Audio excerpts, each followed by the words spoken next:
सोलापूर लोकसभा मतदारसंघातून आमदार प्रणिताई शिंदे यांचा विजय झाला आहे। भाजपचे महायुतीचे उमेदवार आमदार राम सातपुते यांना एकूण 5,42,511 मते मिळाले आहेत, तर महाविकास आघाडीचे उमेदवार आमदार प्रणिताई शिंदे यांना 6,15,536 मते पडली आहेत। प्रणिताई शिंदे जवळपास 81,000हून अधिक मताधिक्यांनी विजयी झाले आहेत।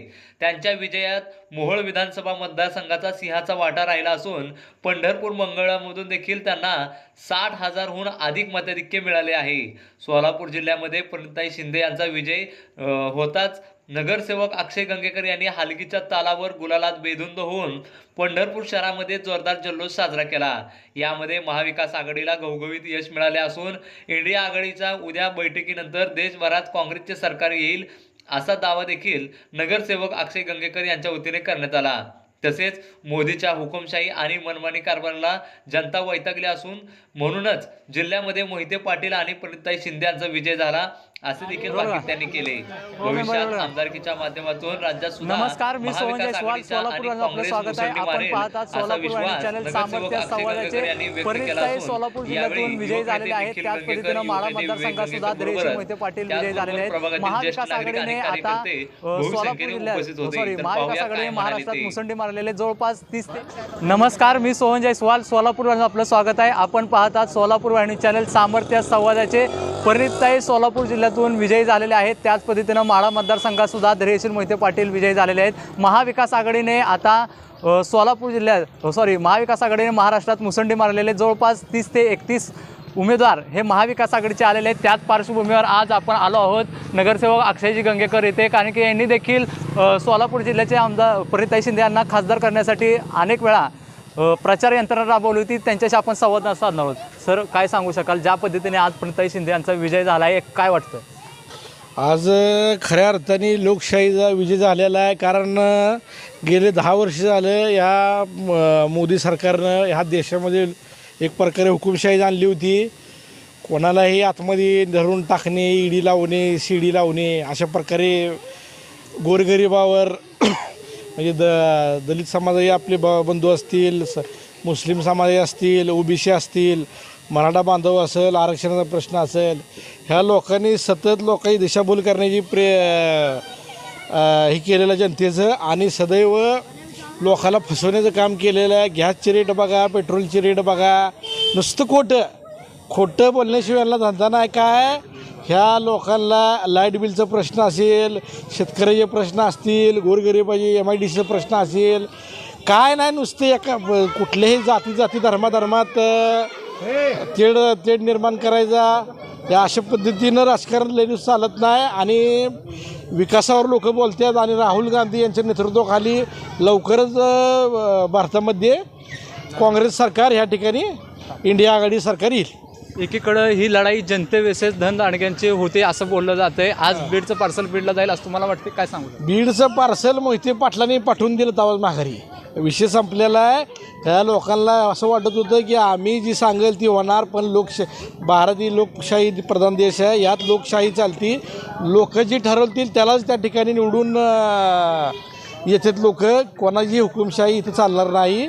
आणि आज जनतेने आपलं कौल दिलेलं आहे, आणि काँग्रेस आणि इंडिया आघाडी या ठिकाणी सत्तेत ही 100% येणार आहे। आणि माननीय आमचे नेते भगीरथदादा बालके आणि आम्ही सर्व आमच्या प्रभागातील असेल, वार्डातील लोक असतील, या लोकांनी भरभरून कमीत कमी 21 ते 25,000 मताचा लीड प्रणिताई शिंदेला या ठिकाणी आपण दिलेला आहे।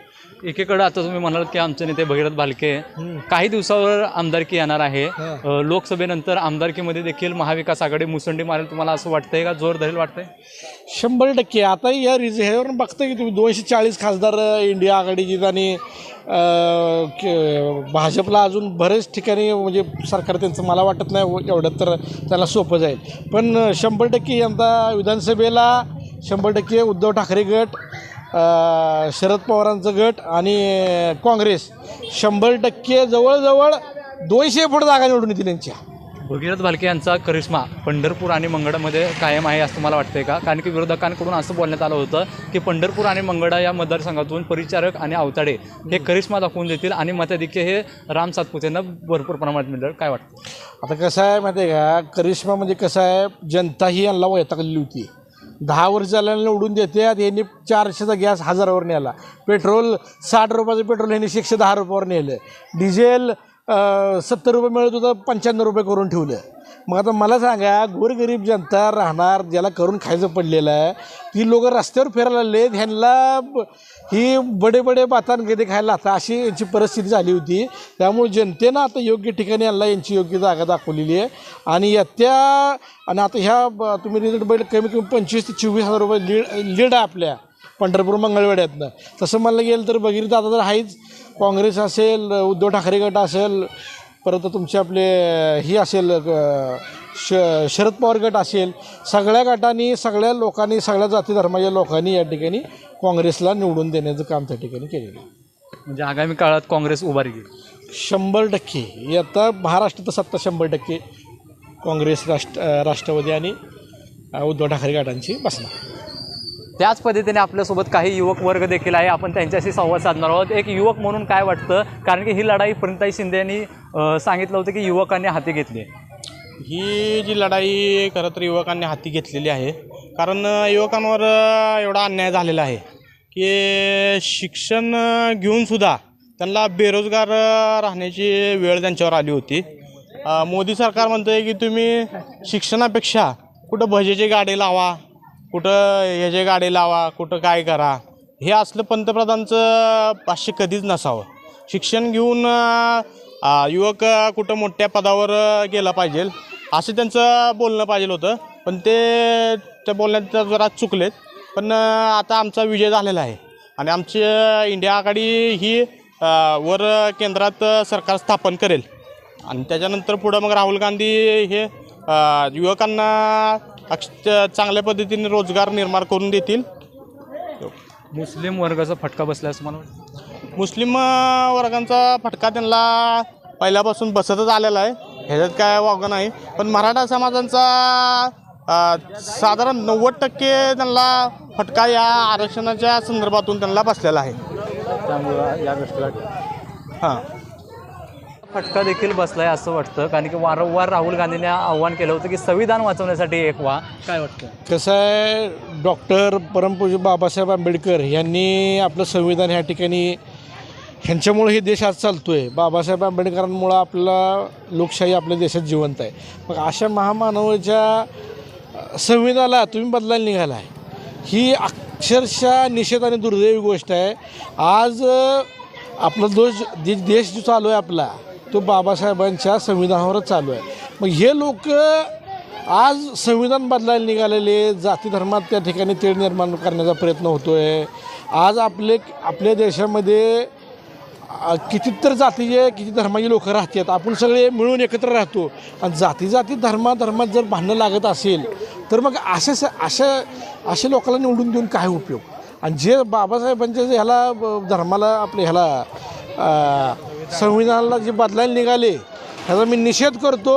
आणि हे संविधान 400 नाही 500 जरी सीट आले असते तरी संविधान अजिबात कोणी बदलू शकणार नाही, आम्ही सुद्धा बदलून देणार नाही संविधान. एकंदरीतच ज्या प्रकारे सोलापूरमधून प्रणिताई शिंदे यांचा विजय झाल्यानंतर पंढरपूर शहरात अनेक ठिकाणी विजय जल्लोष साजरा केला, त्याच पद्धतीने आज नगरसेवक अक्षय गंगेकर यांनी देखील मोठ्या प्रमाणात जल्लोष साजरा करत संविधान कशा प्रकारे जिवंत राहिलं पाहिजे त्याची व्याख्या त्यांनी सांगितलेली आहे आणि युवकांना रोजगार मिळाला पाहिजे असं देखील भाकीत त्यांनी केलं आहे. त्याच पद्धतीने भविष्यात ज्या पद्धतीने सोलापूरमध्ये खासदार निवडून आले, त्याच पद्धतीने महाविकास आघाडी ही विधान परिषद असतील, विधानसभेमध्ये मुसंडी मारेल असा विश्वास आत्ता त्यांनी सोलापूर वाहिनी चॅनलच्या माध्यमातून व्यक्त केला आहे. तर पाहूया काय होतं ते. कॅमेरामॅन राम आबंगराव सोबत मी सोहन जयस्वाल, सोलापूर व्हायरल, पंढरपूर.